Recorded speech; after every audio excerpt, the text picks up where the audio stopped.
For the better part of a decade, Vitaly Zdorovetskiy, better known as Vitaly Zdorovetskiy, was one of the most chaotic creators on the internet. And not in the edgy prankster kind of way that gets people cancelled for a week and then forgiven by next Tuesday. No. Vitaly was the kind of person who would literally assault strangers, manipulate tragedy for views, and push the boundaries of what a human being could get away with before finally being stopped. And somehow, even after the downfall everyone saw coming, Vitaly managed to make things worse. Because this isn't just a story about a prankster who took it too far. It's about someone who spent over a decade spiraling, pushing the limits of shock value and disrespect, until finally landing in a country that doesn't tolerate clout-chasing idiocy and hitting rock bottom in the most humiliating public way imaginable. Vitaly always believed he was untouchable, but in April of 2025, reality finally caught up with him. Vitaly's rise to infamy began the same way as many early YouTube stars, by hopping on a trend.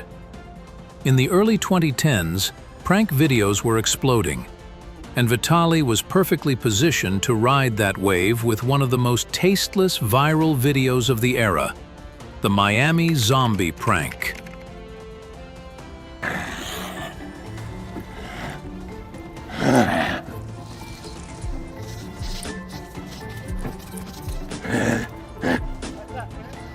In the video, he dressed as a zombie and terrorized random people on the street.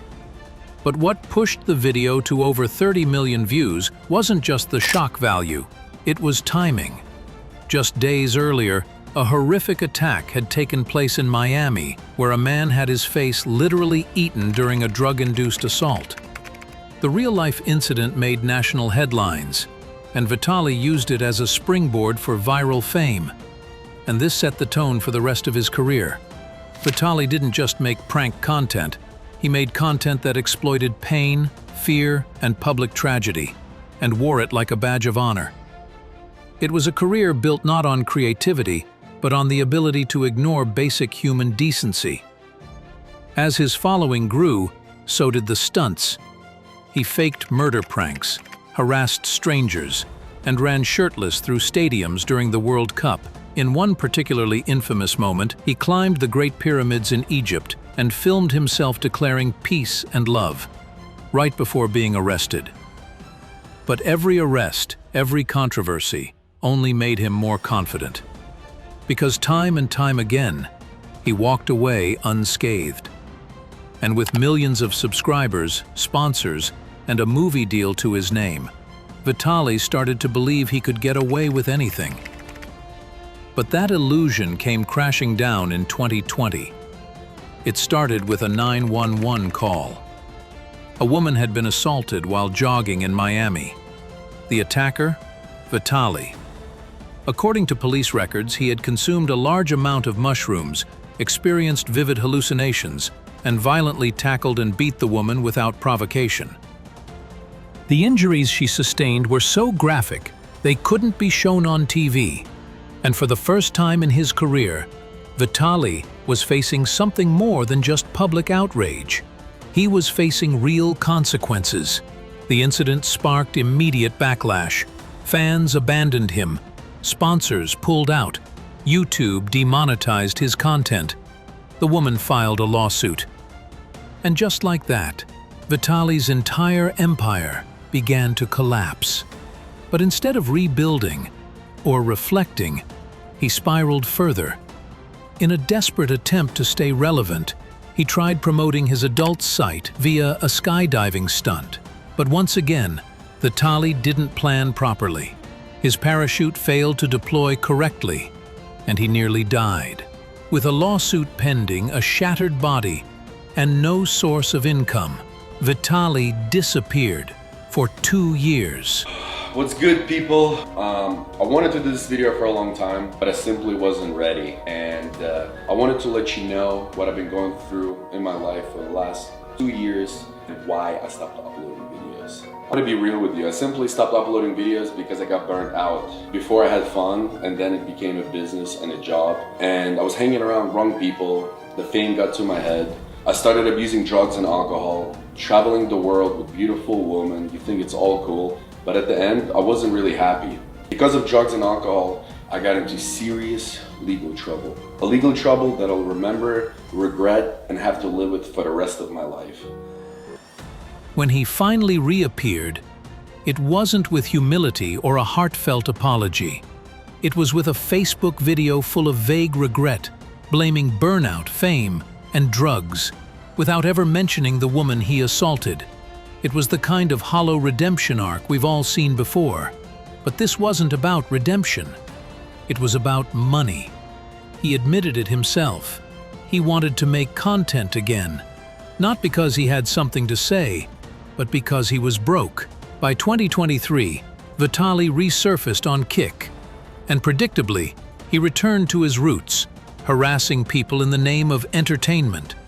But this time, the views weren't coming in like they used to.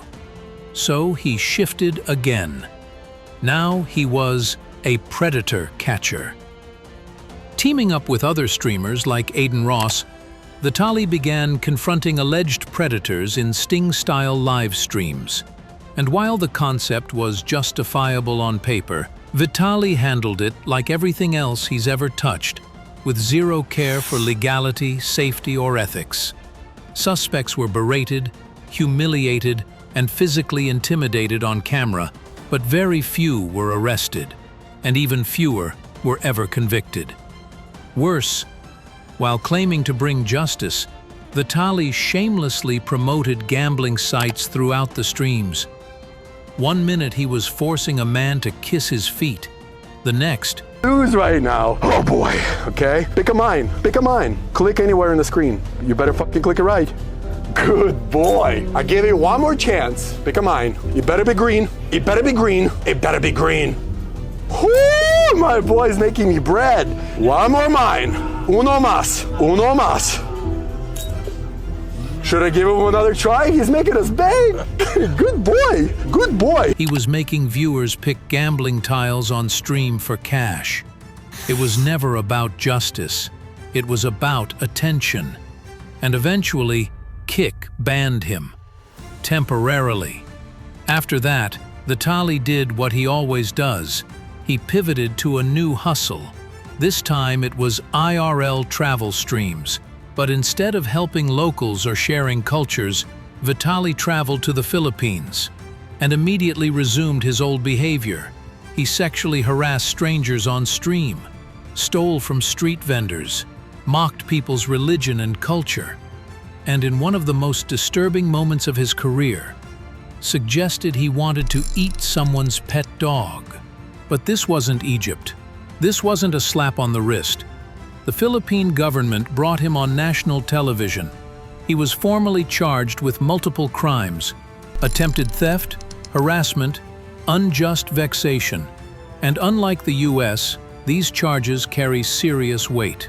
If convicted, Vitaly could spend decades in prison, and for the first time in his life, he might actually face the consequences he's spent a decade dodging.